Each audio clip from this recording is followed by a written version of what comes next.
BJP ही इस सारे चीज़ को, खासकर मंदिर को, पूरी तरह से एक पॉलिटिकल इशू बनाना चाहे।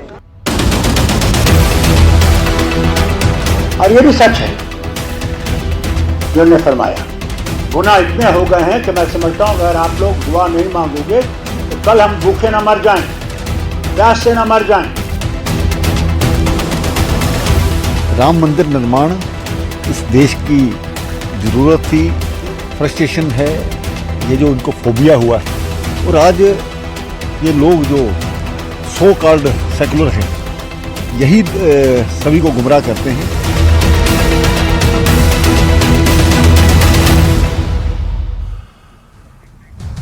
नमस्कार, बहुत स्वागत है। मैं हूं आपके साथ अबू हुरैरा और आप देख रहे हैं JKLH prime time.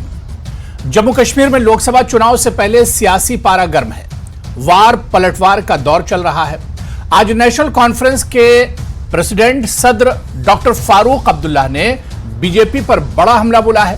Farooq Abdullah ने धर्म और राजनीति को मिलाने के लिए भाजपा की आलोचना की है। उन्होंने कहा कि बीजेपी लोकसभा चुनाव से पहले धर्म पर सियासत कर रही है। उन्होंने कहा कि चुनाव आ रहे हैं, ऐसे में बीजेपी को राम की याद आ रही है, धर्म की याद आ रही है और ऐसे में बीजेपी लोगों को लुभाने के लिए कई चीजों का इस्तेमाल करेगी। वो राम मंदिर पर हिंदुओं को लुभा रहे हैं, ऐसे में सावधान रहिए। हालांकि फारूक अब्दुल्ला के बयान पर बीजेपी ने पलटवार किया है। बीजेपी के सीनियर लीडर कविंदर गुप्ता ने कहा है कि कौन रोक रहा है राम मंदिर का समर्थन देने से। ऐसे बयान निराशा में डालने वाले हैं, वे राजनीतिक स्वार्थ के लिए लोगों को गुमराह कर रहे हैं। अब सवाल ये उठ रहा है कि आखिर गुमराह कौन कर रहा है, धर्म के नाम पर या धर्म के नाम पर सियासत कौन कर रहा है? आज इसी को जेकेएलएच प्राइम टाइम में समझने की कोशिश करेंगे।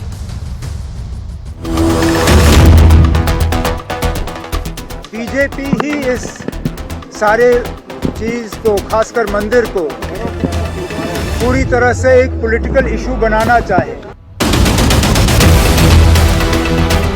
और ये भी सच है जो ने फरमाया, गुनाह इतने हो गए हैं कि मैं समझता हूं अगर आप लोग दुआ नहीं मांगोगे तो कल हम भूखे न मर जाएं, प्यास से न मर जाएं। राम मंदिर निर्माण इस देश की ज़रूरत थी, फ्रस्ट्रेशन है, ये जो उनको फोबिया हुआ है। और आज ये लोग जो सो कॉल्ड सेकुलर हैं, यही सभी को गुमराह करते हैं।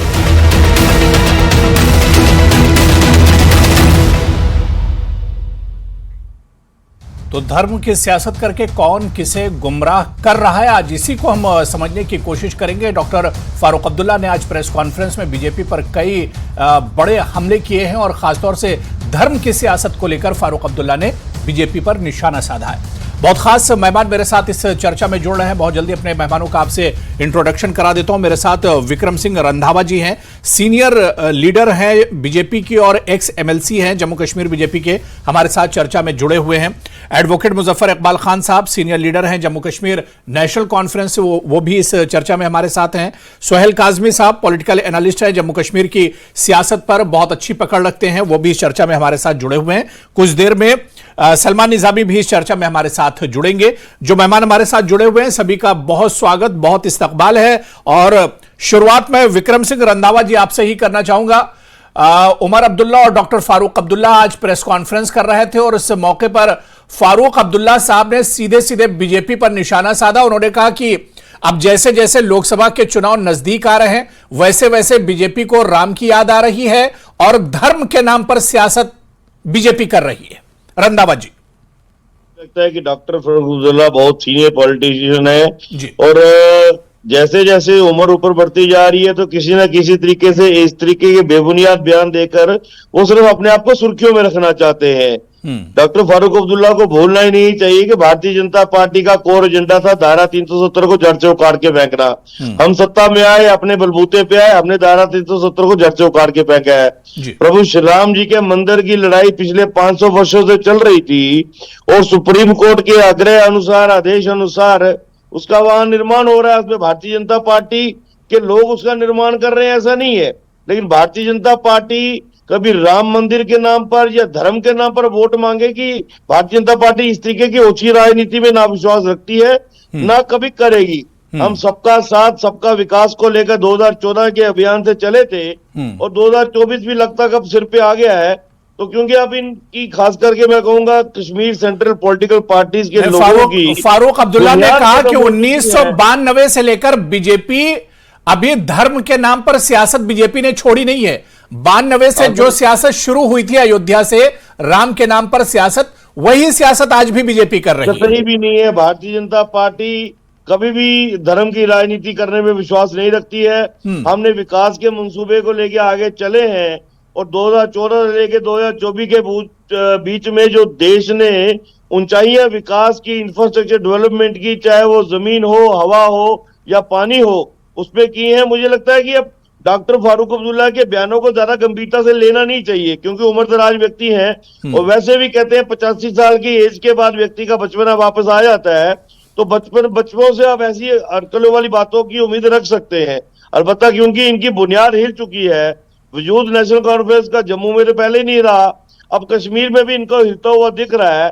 तो यकीनी तौर पर लोकसभा के चुनाव जब सिर पे आएंगे तो इस तरीके के बेबुनियाद बयान देकर एडवोकेट मुजफ्फर इकबाल खान जी, एडवोकेट मुजफ्फर इकबाल खान जी का प्रयास करेंगे। जिस तरह से आज डॉक्टर फारूक अब्दुल्ला साहब या उमर अब्दुल्ला ने बीजेपी पर निशाना साधा और यहां पर विक्रम सिंह रंधावा जी कह रहे हैं कि सिर्फ सुर्खियों में अपने आप को रखने के लिए चर्चा में रहें, न्यूज में बने रहें, इस वजह से इस तरह की बयानबाजी की जाती है डॉक्टर फारूक अब्दुल्ला की तरफ से। मुझे समझ नहीं आती। रंधावा साहब एक बहुत ही सीनियर पॉलिटिशियन हैं, एक फार्मर लेजिस्लेटर भी हैं, कि फारूक अब्दुल्ला जैसी शख्सियत को सुर्खियों में रहने के लिए क्या कोई इस किस्म का बयान देने की जरूरत है? फारूक अब्दुल्ला एक इंटरनेशनल फिगर है। आप चाहे उसको कोई माने चाहे ना माने, फारूक अब्दुल्ला साहब का एक अपना कद है। उनको सुर्खियों में रहने के लिए इन चीजों की जरूरत बिल्कुल नहीं है। रहा सवाल के मजहब की सियासत किसने की और कब की, ये रोजे रोशन की तरह आया है। ये किसी के कहने से, मेरे कहने या किसी दूसरे के कहने से कोई फर्क नहीं पड़ता। पूरे मुल्क को पता है कि पूरे मुल्क में, भारत में सिर्फ एक ही पार्टी है जो मजहब के नाम पर सियासत करती रही और पावर में भी उसी वजह से आई। लेकिन ये बहुत देर तक चलने वाली चीजें नहीं है। देर तक अगर सियासत अगर इस मुल्क में चलने वाली है तो वो भाईचारा को कायम रखकर चलने वाली है, वो तामीर और तरक्की की सियासत चलने वाली है, जिसमें सबको साथ लेके चलना है, जिसमें कोई मजहब नाम जो आइन है हमारा, आप आइन को बाला ताक रख के आप कहोगे कि नहीं, मुझे ये बताओ क्या ये किसी भी कॉन्स्टिट्यूशनल पद पर बैठे हुए फर्द का कोई ये शोभा देता है कि वो किसी मजहबी रस्म में जाए? हाँ, प्राइवेट कैपेसिटी में जाए वो, लेकिन जब वो कॉन्स्टिट्यूशनल पोस्ट पे हैं तो उनके लिए इस किस्म की जो फंक्शन है वो अवॉइड करने चाहिए। Because our constitution is a secular constitution. मजहब मेरा एक जाती मामला है। मैं मंदिर में जाऊं, मैं गिरजाघर में जाऊं, मैं मस्जिद में जाऊं, मैं गुरुद्वारा में जाऊं, वो मेरा प्राइवेट अफेयर है। उसको आप इस तरह रियासत का फंक्शन बनाकर, गवर्नमेंट का फंक्शन बनाकर अगर करेंगे तो वो अच्छी बात है। रंधावा जी जल्दी से बहुत छोटा सा रिएक्शन दीजिए। रंधावा जी, आप कुछ कहना चाह रहे हैं? सलमान निजामी साहब भी हमारे साथ इस चर्चा में जुड़ गए। मैं भाई साहब से सहमत नहीं हूं बिल्कुल भी। मैं यकीनी तौर पे कहता हूं कि आपसी भाईचारे को भारतीय जनता पार्टी ने हमेशा मजबूत करने का प्रयास किया है और उसी का परिणाम है कि आज कश्मीर की हमारी बच्ची जो है मुस्लिम समुदाय से है, वो प्रभु श्री राम के भजन गाती है और आज पूरी दुनिया के अंदर चर्चा का विषय बना हुआ है कि उनकी आस्था जो है प्रभु श्री राम में। तो ये बात तो डॉक्टर फारूक अब्दुल्ला भी कहते हैं कि राम सबके हैं। एक बहुत बड़ा गुलदस्ता है। जी, आज फिर डॉक्टर फारूक अब्दुल्ला ने कहा कि राम सबके हैं और वो राम जी को मानते हैं। हम तो राम जी के बारे में कौन ऑब्जेक्शन कर सकता है? वो तो सबके हैं। अवतार जो भी होता है वो किसी एक कम्युनिटी का नहीं होता है, वो सबका होता है, वो तो सबका मानना है। इसमें कौन ऑब्जेक्शन कर सकता है? रंधावा जी, आपकी आवाज नहीं आ रही, देखिए म्यूट हो गया है क्या? मैं कहता हूं इससे कोई ऑब्जेक्शन नहीं कर सकता। कि कोई भी अवतार जो है वो सबके लिए है, प्रॉफिट जो है सबके लिए है, रहमतुल आलमीन उनको इसीलिए कहा जाता है, रहमतुल मुस्लिमीन नहीं कहा गया, आलमीन कहा गया, पूरे आलम के लिए। इसी तरह जितने भी अवतार हैं वो पूरे इंसानियत के लिए। मैं क्योंकि रंधावा जी जी रंधावा जी आपकी आवाज नहीं आ रही है। जी जी जी चलिए ठीक है। अब मैं सलमान निजामी साहब जो कि चीफ स्पोक्स पर्सन है डीपीएपी से, वो भी हमारे साथ जुड़ चुके हैं। सलमान निजामी साहब आपका भी बहुत इस्तकबाल है प्राइम टाइम में। मैं सलमान निजामी जी, जो धर्म की सियासत का इल्जाम डॉक्टर फारूक अब्दुल्ला साहब लगा रहे हैं, और उमर अब्दुल्ला ने भी कहा है कि जिस तरह से बीजेपी 10 साल से इख्तिदार में है, सत्ता में है, लेकिन अभी भी उसे धर्म का सहारा लेना पड़ रहा है, मतलब कहीं ना कहीं बीजेपी में कमजोरी है। इस तरह की जो धर्म की सियासत की बात की जाती है, इसे किस तरह से देखा जाना चाहिए? देखिए, जिस तरीके से पूरे देश में आज माहौल है, और बीजेपी एक नई पार्टी नहीं है जो कल जो धार्मिक जो उनकी आइडियोलॉजी है वो कल पैदा नहीं हुई है। कई सालों से बीजेपी जब से बनी है, चाहे आरएसएस हो या बीजेपी है, उनकी आइडियोलॉजी सबको मालूम है कि वो एक धर्म को लेके जो है किस तरीके से आज राम मंदिर और बाकी जितने भी मामले सामने आए हैं, तो बीजेपी की आइडियोलॉजी जो है वो सबको मालूम है।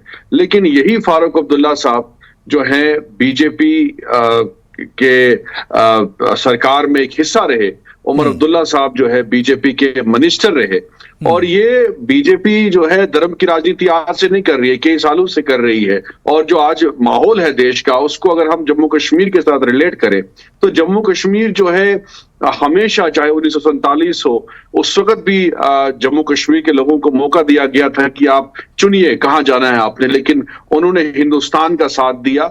और महात्मा गांधी जी ने यह कहा था कि मुझे उम्मीद की किरण जो है कश्मीर से नजर आई, जहां हिंदू मुस्लिम सिख ईसाई आपस में मोहब्बत से रहते हैं। आज जम्मू में जाइए आप और देखिए कश्मीर, आधा कश्मीर जम्मू में है, क्योंकि यही हमारे जम्मू कश्मीर की खासियत थी और खूबसूरती है। तो मुझे लगता है इन पार्टियों ने, चाहे उसमें फारूक अब्दुल्ला साहब की पार्टी हो, इन्होंने भी धर्म का इस्तेमाल किया है, कश्मीर के लोगों को प्रवोक करने की कोशिश की है। जम्मू की कुछ पार्टीज है जिन्होंने जम्मू के लोगों को प्रवोक करने की, जब अमरनाथ लैंड लॉ आया, जब आजाद साहब को हुकूमत से गिराने का काम किया, तो कश्मीर की रीजनल पार्टीज ने वहां मजहब के बुनियाद पे सियासत की, और आजाद साहब जो काम कर रहे थे उनको काम नहीं करने दिया। तो इन पार्टियों ने खुद जो है धर्म के नाम पे सियासत की। आज भी आप देखें फारूक अब्दुल्ला साहब कई प्लेटफॉर्म्स में कभी कोई पाठ पढ़ते हैं, कश्मीर में जाते हैं तो वहां कोई और नारा लगाते हैं, दिल्ली में जाते हैं दूसरी। तो मुझे लगता है कि धर्म को साइड पे रख के हमें आज जम्मू कश्मीर के लोगों को एक होके रोजगार पे बात करनी चाहिए, तरक्याती कामों पे बात करनी चाहिए। बीजेपी जो कर रही है वो कई सालों से कर रही है, लेकिन हमने क्या किया, हम क्या करने जा रहे हैं, वो लोगों को बोलना चाहिए कि हम नेशनल कॉन्फ्रेंस का एजेंडा क्या है, कितने काम नेशनल कॉन्फ्रेंस ने किए। ठीक है, मैं इस धर्म की जो सियासत है, जिस पर हमेशा सलमान निजामी साहब आपने सही कहा कि हमेशा इस पर सियासत होती रही है धर्म के नाम पर, मैं सुहेल काजमी साहब से इसे और समझना चाहूंगा बड़े सिनेरियो में। सुहेल काजमी जी, जो बात यहां पर सलमान निजामी कह रहे थे कि बीजेपी का अपना एक नजरिया है, बीजेपी सियासत इस पर करती रही है, लेकिन जो दूसरी सियासी पार्टियां हैं सुहेल काजमी जी, वो भी इससे अछूती नहीं है, वो भी कहीं ना कहीं अपने हिसाब से धर्म के नाम पर सियासत करती रही हैं और इसका सियासी फायदा उठाने की कोशिश होती रही है। निजामी साहब बिल्कुल ठीक कहते हैं। भारतीय जनता पार्टी के मैनिफेस्टो पे लिखा हुआ था, उनके आइन में था कि वो जब भी मेजॉरिटी में आएंगे आर्टिकल 370 को इरोड करेंगे। उन्होंने कर दिया।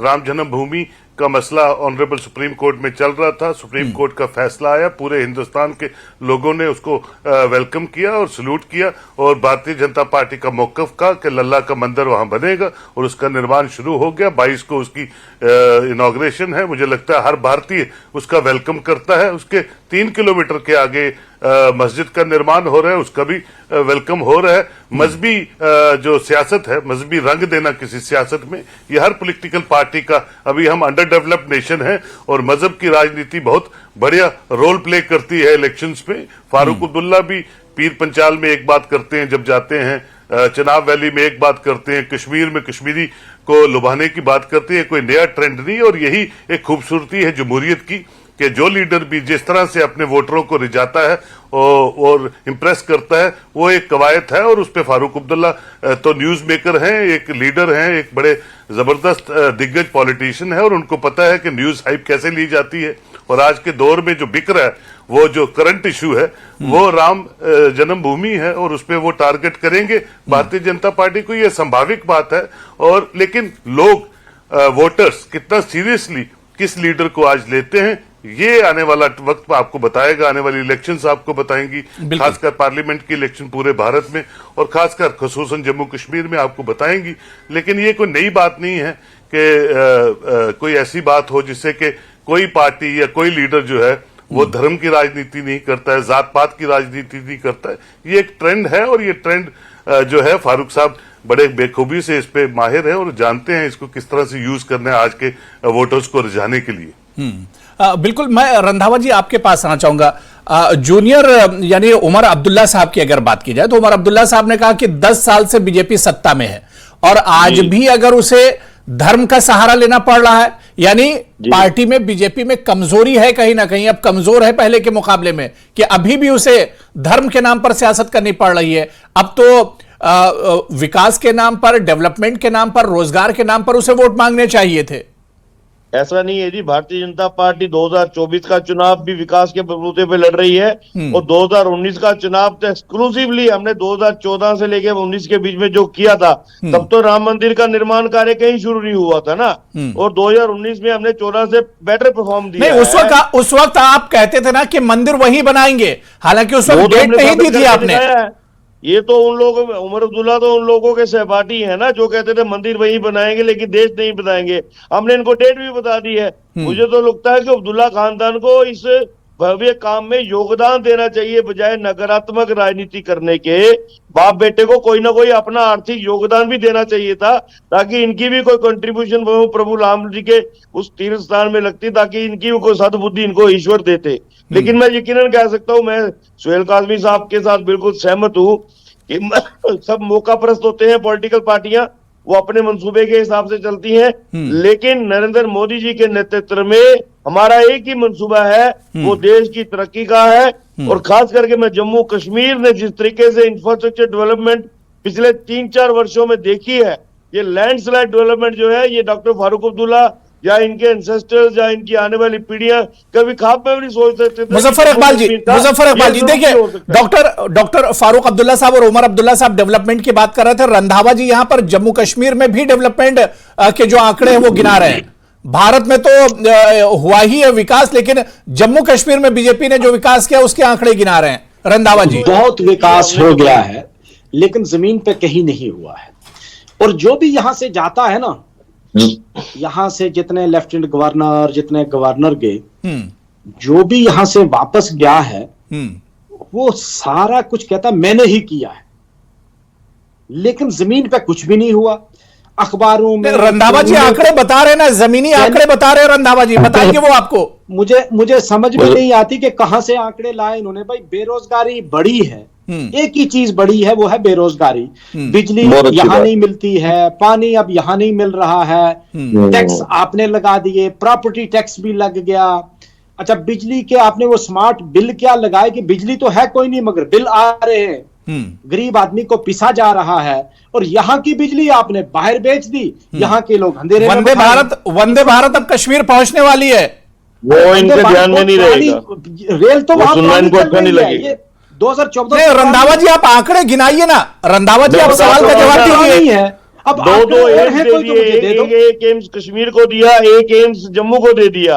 अरे एम्स इंफ्रास्ट्रक्चर डेवलपमेंट IIT जिसकी कभी नेशनल कॉन्फ्रेंस वाले कल्पना नहीं कर सकते थे कि रंधावा साहब वो आजाद साहब की सरकार में हुआ, जब आजाद साहब हेल्थ मिनिस्टर थे, जब आजाद साहब हेल्थ मिनिस्टर थे तब हुआ। तब 4 मेडिकल कॉलेज थे सिर्फ, जब आजाद साहब थे, हम मानते हैं। एम्स पहले हुआ, आपके दौर में नहीं हुआ। मेहरबानी कीजिए कोई और बताइए, ये पहले हुआ। 4 मेडिकल कॉलेज आजाद साहब ने दिए जब वो हेल्थ मिनिस्टर थे, हम मानते हैं। लेकिन एम्स की कल्पना ये नरेंद्र मोदी जी के बाद हुई, इसको मानो। नहीं, ये आप डेट देखिएगा, आप नहीं मानेंगे। पहले था, IIT भी पहले थी, और क्या बात, मेडिकल कॉलेजेस भी 4 जो थे वो पहले थे। अब तो उसके बाद आप कुछ बहुत हुआ है सीनियर तो वो बताएं पॉलिटिशियन है, एडवोकेट भी है, मैं ज्यादा आर्गुमेंट में नहीं जाऊंगा, लेकिन कभी 1 to 1 बैठेंगे तो मैं आपको एक पूरी किताब दे दूंगा जम्मू कश्मीर में जो लैंडस्लाइड है। रिंग रोड की कभी कल्पना नहीं की होगी। कश्मीर के अंदर बेहतरीन फ्लाईओवर जो आज रंधावा कश्मीर की साहब, आवाम मैं पूरी हवा में बोल रही है। ये मत बोलिएगा आप। रिंग रोड 2011 में मैं जब आरएसपुरा में जज था, मैंने खुद एक्विजिशन की है उस लैंड की। उस वक्त सब रजिस्ट्रार जज होता था, तो मैंने उस एरिया की, जो रिंग रोड की एरिया थी, मैंने एक्विजिशन की है 2011 में।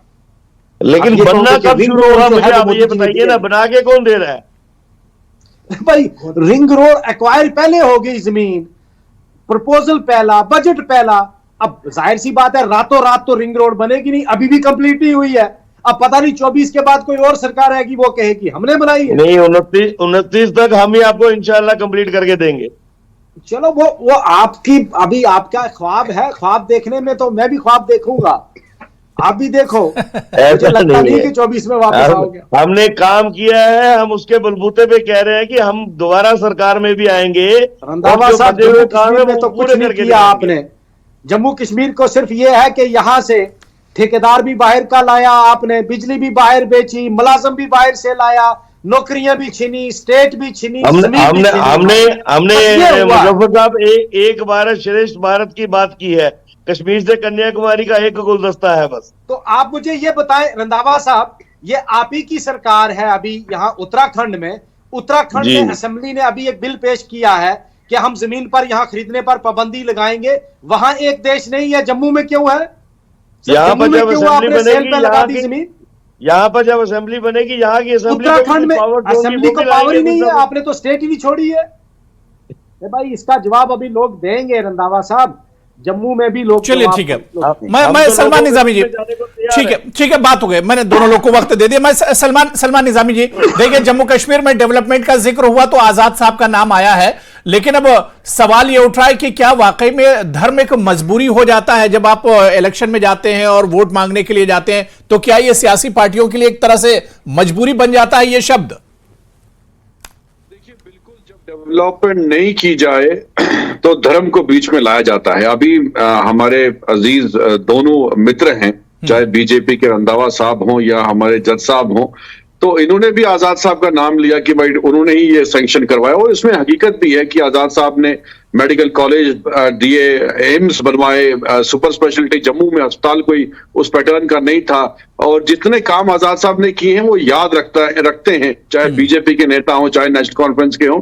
तो यही सबसे बड़ी एक खूबी होती है लीडर की कि उन्होंने लोगों के लिए क्या किया। अगर हम धर्म की राजनीति को बीच में लाएंगे, लेकिन धर्म में आप देखिए कोई भी संघर्ष होता है, कोई भी मिसलीड किया जाता है, जिस तरीके से मॉब लिंचिंग हुई, चाहे गरीब लोग जो है उसमें पिसता है, उसमें एक नेता को कोई असर नहीं पड़ता। लेकिन गरीब आवाम, आज अगर कश्मीर में हालात बेहतर हुए हैं तो हमने कई प्लेटफॉर्म्स में सरकार की तारीफ भी की कि नहीं, स्टोन पेल्टिंग रुक गई। क्यों? क्योंकि नुकसान कश्मीर के नौजवानों का था, कत्लेआम जो है वो गरीब लोगों का हो रहा था। वहां उमर अब्दुल्ला साहब को कोई फर्क नहीं पड़ा, वहां महबूबा मुफ्ती को कोई फर्क नहीं पड़ा, वो आज आजाद साहब को भी कोई फर्क नहीं जिंदगी में जो है चल रहे हैं। तो मुजफ्फर साहब कुछ कह रहे हैं। जी जी, उस गरीब निजामी साहब, अगर आप ये कहें कि सिर्फ आजाद साहब के उन 2.5 सालों में जम्मू कश्मीर सिर्फ तरक्की की है, तो मेरा कहने का मकसद वो नहीं, उन्होंने भी काम किया, मैं नहीं कहता। लेकिन आपका ये कहना कि नहीं बाकी सरकारों ने कुछ नहीं किया है और सिर्फ मजहब की सियासत की है, तो इस लेवल पर अगर लाने में किसी का हाथ है तो उसमें सब सरकारों का हाथ है। आजाद साहब ने जो काम किया, जाहिर सी बात है, आजाद साहब की दिल्ली में भी सरकार थी, फंड्स के फ्लो की कोई कमी नहीं थी, आजाद साहब की भी कंट्रीब्यूशन है, मैं उसको डिनाई नहीं कर सकता। लेकिन आपको फारूक साहब की और उमर साहब की जो कंट्रीब्यूशन है उसको भी इग्नोर नहीं करना चाहिए। ये जो जम्मू में मेडिकल कॉलेज है, ये किसने दिया? सबके लिए कहा, मैंने तो ये कहा कि भाई श्रीनगर में सौरा किसने दिया चाहिए।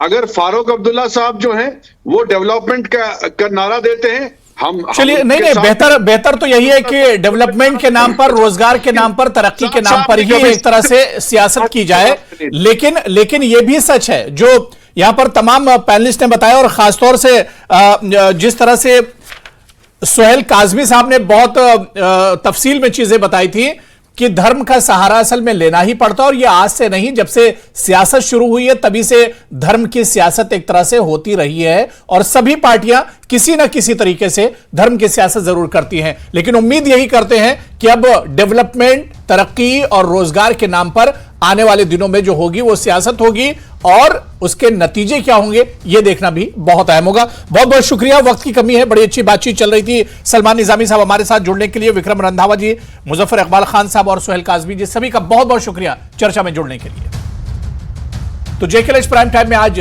फिलहाल इतना ही, कल फिर किसी बड़े इशू के साथ हाजिर होंगे। नमस्कार।